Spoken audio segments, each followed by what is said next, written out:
but I am still here to share with you guys this message. So let me pull up my notes side by side so that I can go over this with you guys. So one of the reasons why I was inspired to even talk about this in the first place is because of the fact that um, it's easy to say just increase your prices, but it's like, well, okay, so once I do that, how do I actually get clients? And so today I want to talk about how you actually attract the right clients who are going to be interested in your program or your service and then actually want to pay for it. Let me also make sure I have my Facebook group up one more second, so I can make sure that I'm seeing you guys from both my Facebook page and from my computer, because I'm on my Facebook business page and I want to make sure I can see the group as well. Okay, perfect. Let me go to the home page. Okay, so okay, there we go. It is live on both things. Okay, perfect. Okay, so one thing that I want you to do, that's a tangible step, I want to dive right into like action, is that you first of all need to narrow down and identify your most valuable person, which is going to be your ideal client. When it comes to knowing who your ideal client, which this is something that I know everyone is telling you, like, who is your ideal client?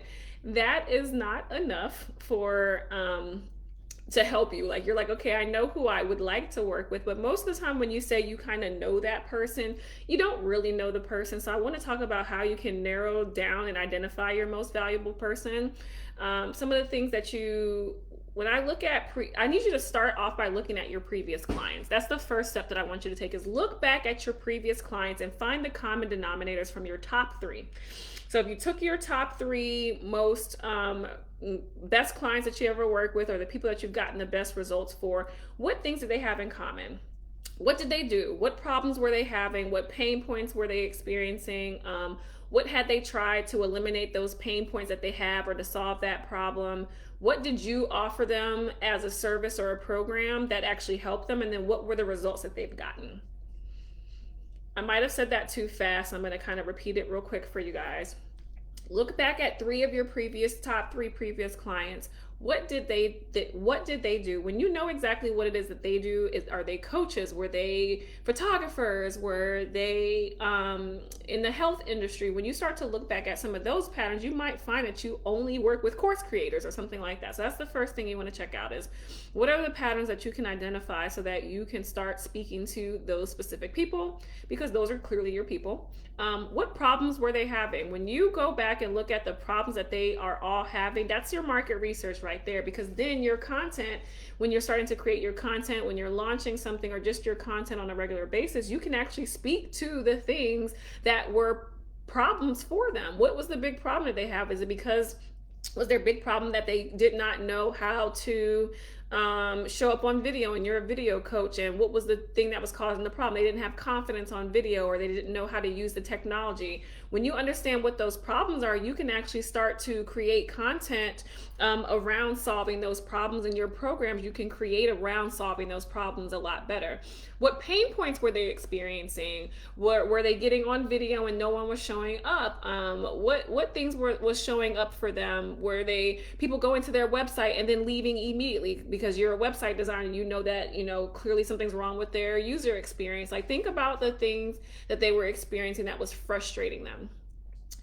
Identify what they had tried to eliminate those pain points and solve that problem. The reason you want to be able to identify what they've tried is because if your program is doing that exact same thing, it's going to be very hard for you to convince them that you're going to be doing something different. But if your program clearly stands out from what they already learned, and you already know why the thing that they learned didn't work, then you can now convince them to work with you, because you're going to give them something different. What did you offer them as a service or a program? Because a lot of times when we're starting our business, we are offering multiple different things. We're like, okay, somebody asked me to manage their social media, so now I'm a social media manager. But then somebody else asked me to do their ads, and somebody else, I did a good job with marketing for them. So you become the person that's like the jack of all trades, right? And you don't want to be that. You actually want to be the person who is actually figuring out what you specialize in and then focusing on selling that. And you can't do that if you don't look back at your previous clients and see what the hell you actually offered them and what steps did you take to get them to the results. And speaking of the results, what results did you get for them? When you know that, then what you can do is start to implement and find out 4 areas that you can help them and you can help with and to understand them. So the 4 areas that you need to go through to find your ideal clients. Now, the first 2 I'm going to mention are the things that everyone tells you. Find your ideal clients. They're going to tell you demographics, like surface level things about them, right? Demographics are like, where do they live? What do they do for a living? Did they go to college? How much money do they make? Are they male or female? Like, those are surface level demographic questions that, yes, you do need to understand, but that's not going to really help you find your ideal clients. That's just going to give you a basis. If you're in a crowd of 1,000 people, that's going to help you narrow down and cut out, like, 200 of them, but you still have 800 people you have to figure out, right? So the next level down in the 4 steps is characteristics. Again, this is the stuff that everyone's teaching you. Know the demographics, know the characteristics. So when they're telling you know the characteristics of your target audience, sorry, my watch is like, what? The characteristics are the personal traits and details that go below the surface of demographics. Yes, you do need to know these things. Characteristics of your ideal clients are things like, do they have kids? What are their pet peeves? What do they do for fun? What is their relationship status? Those still are questions that you need to know, but those are literally still not going to help you to find your ideal client. And that's definitely not going to help you to find out who's going to invest in your high ticket service. But you do still need to know that, because again, if I gave you that crowd of 1,000 people and now you've cut it down to 800 people, you still have 800 people. So now if you're like, hey, of the 800 people here, how many of you have dogs? There's only going to be like 500 of those people who say yes. So now you're only down to 500 from 1,000 people. That's good, narrowing down, but you still have 2 more levels to go down when you're finding your ideal clients, right? So the 3rd level down is their environment. I need you to think about their business and personal problems and their environment and the things that actually influence their decisions. Because this is what you need. This is why they might actually need your product or service. So this step is one of the first big steps towards actually finding your people who are going to invest in you because you can help them, right? So the questions that you need to be able to answer there is, what are the core problems that they're having and how did those things become issues in their life or in their business? What objections will stand in the way of them buying from you? What's important to them? How do they make buying decisions? Do they have to ask a spouse first before they spend a lot of money? Do they have a business partner? And then what big problems are they trying to solve right now? When you understand these key things, that starts to help you to really come up with your messaging and your content for your sales page and your marketing copy when you're doing video content. I know for my target audience, they're like, who the hell can I talk to attract people who will spend $1,000, $2,000, $5,000? So that's why I come up with content like this. You need to find the content like this that you need to come up with to get your people to say, okay, she's talking to me specifically, or he's talking to me, right? And then that 4th level down are the pain points. You want to specifically hone in on these pain points. Think about what keeps them up at night that your product or your solution can actually possibly solve for them, both in the short term and the long term. What are some of the biggest things that are affecting them? How, what big problems are they really trying to solve? But what's important to them? What's important to them is really indicative of why they're trying to solve that problem. And when you get to the pain points, this is where you're going to hit on more of the emotional side of these people. Like, what are they feeling? What's keeping them up at night? What's been stressing them? What are they embarrassed by when it comes to, this part of their life or this part of their business? What is frustrating them? What are they panicked by that if they don't solve right now, they don't feel like they're going to be in a good position a few months from now?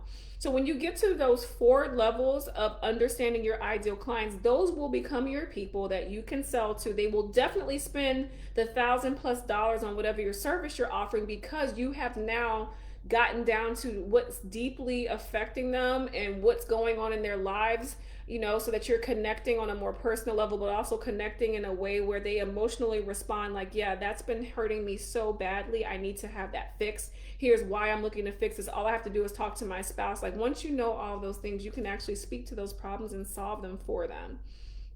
I hope this is really helpful. For those of you who don't know or didn't see in the Facebook group, I have created a free masterclass that's happening tomorrow at 3 p.m. Eastern Daylight Time, talking all about like target audience, but going through these demographics, characteristics, and I'm going to give you a worksheet that we're going to do together during the call. And this is going to really be the thing that gives you all the copy that you need to come up with so that you can start to market the right way and actually attract people who will pay and invest in your services, whatever the price point is. So I hope you sign up for that. I'll post it again in the Facebook group as a reminder today. But if you're here from the Facebook group, then I want you to definitely make sure you sign up for that because that is free. And even if you can't attend live, then you'll get the replay just by signing up. There are 42 people already registered for that event, so you will not be alone. Anyway, I hope you guys have a good day.